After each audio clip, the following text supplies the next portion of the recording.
What's up, guys? So today I'm going to be showing you the new Indian Gilles rear sets. I had one of the first sets Gilles ever made for the FTR back in 2019. So these are a little over 3 years old, and then we'll compare them to the stock rear sets that came off. So the stock rear sets for the 2019s, they had these little rubber boots. On the 2022 and up, they got rid of this stuff, kind of put just a peg there, but the peg is tilted ever so slightly different for a little bit more aggressive ride. Other than that, they're pretty much the same. This is your little pin that goes into your rear brake master cylinder. For the original, from the Gilles that you buy from Gilles, it comes with a pamphlet here, nice little box, stainless hardware, obviously your carbon heel plates. And they have an option where you can get foldable pegs. I didn't opt for that, so I just use these pegs. And what they do is this piece can rotate independently from this piece, and so they basically just go in a circle. And then you have your this one is your shifter. So you have your shifter, and you can position it wherever you want, and this also rotates 360 degrees, so you can get your perfect foot angle. The only thing I noticed with these, as well as with the stock, is the throw on here. So to compensate for that, what we do is we buy a Gixxer 1000 shift arm off of eBay. It's I think 13 bucks, and as you can see, it has a hole there and a hole there. So what this does, it shortens the throw, which also shortens how much you have to move your foot. It helps eliminate false neutrals from first and second and fifth and sixth, which the 2019s are very known for.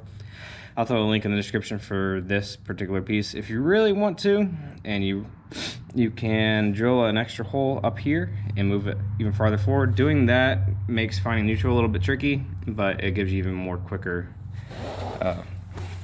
shift throw. And again, that can work for the stock or the Gilles, it doesn't matter. Now moving on to the Indian Gilles. The Indian Gilles come with black bolts instead of the stainless hardware. Just comes in a plain box, and it comes with your pamphlet here. And if you scan this code, the instructions are going to be on Indian's website. The carbon kicker plates are the exact same as the Gilles. These come with foldable pegs, so it's not an option, it automatically comes with them. One thing I noticed when looking at this is the brake. So the brake on the Indian branded Gilles, you don't have the option to move it back and forth, where with the Gilles you buy straight from Gilles, you have a 360 movement there, and then you can also move it back there and do another 360 movement, but you cannot do that on the Indian. As far as the shifter portion goes, you can see they only have one hole here. This is the hole you want.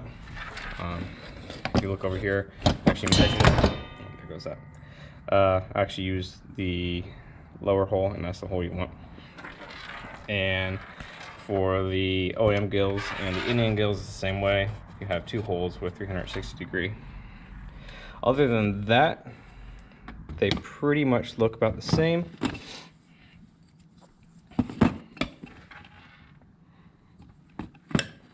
And what I'll do is I'll go ahead and throw them on the bike. The price point for these is very similar. I think this within 50 to 100 bucks between this brand, if you don't want the red. Obviously with my bike having all the red, that's why I kind of went this way. There's no red on the ones you buy from Gilles. The problem with these are, it will show in stock on a bunch of websites. You go to call the company website, and they actually look at the inventory, and they don't show any in stock. So they do limited runs sometimes. You can get them within a couple weeks. Sometimes you get them with a couple months. It all depends on the market right now, which is that way with anything. So we'll go ahead and get these thrown on this bike. So if you're not here, for the main mounting bolts, you have two bolts that are different lengths. The long bolt goes in the bottom, and the shorter bolt goes up top on both sides. Okay, so the left side's on and done. Obviously, Loctite with blue Loctite your bolts and torque them down. And what I'm going to do now is, since it took me years to finally figure out where I like my footing position with these, I'm going to try and mimic this angle on this. So to do these, what you need to do is you'll have a, let's see, where is it? A T30 bit to move this around, and then a T45 bit to come back here and move this. Okay, so these come from the factory with the least aggressive setting. So what you want to do, if you want a more aggressive setting, you have to flip these around. On these, it's not that big of a deal. You loosen this up, you flip it around, and you loosen this bolt here, and then you can rotate this. On this, obviously you can't do that because when you rotate it, now this does this. So what you do is, you take a T20, and there's this little bolt right there. And then once you take that bolt out, this pin falls out. Once that pin falls out, you can raise that up, and as you can see there's another Allen in there. So what I'm going to do is I'm going to loosen that, pull this out here, clock this the way I need it, put it back on, put the pin back through. And for those curious, it's a 5mm Allen. So this is the exact same as this. I assume if you were to get the folding pegs for the gills, it would be the same way. But there's an indexing pin back here you can see. So it just locks in. And as you can see, there's many different holes in there, so it's pretty much infinitely adjustable, which is pretty cool. So what I'm going to do is I'm going to loop this back around.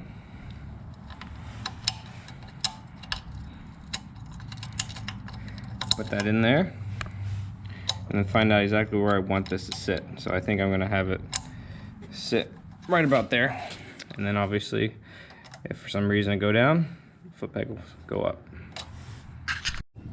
So you put the pin back in, lock that on the screw goes up in there, and we're done with the peg portion.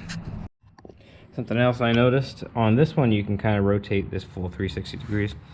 On the Indian ones, they actually have this milled out, so there's a stop there, and you come back here and there's a stop there, so it's a little bit lower or higher than what I'm used to, but I think we'll figure it out.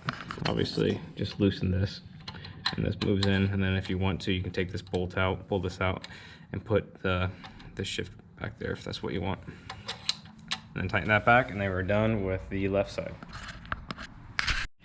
Now the right side is basically the exact same thing as the other side. One thing I did forget to mention, luckily I kept this clip from my OEM sets. The gills use this little pin here, and then your master cylinder just slides on there.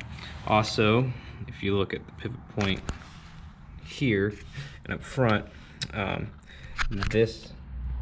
arm is actually shorter than the Indian, so I had to adjust my foot peg a little differently than how I had it on here.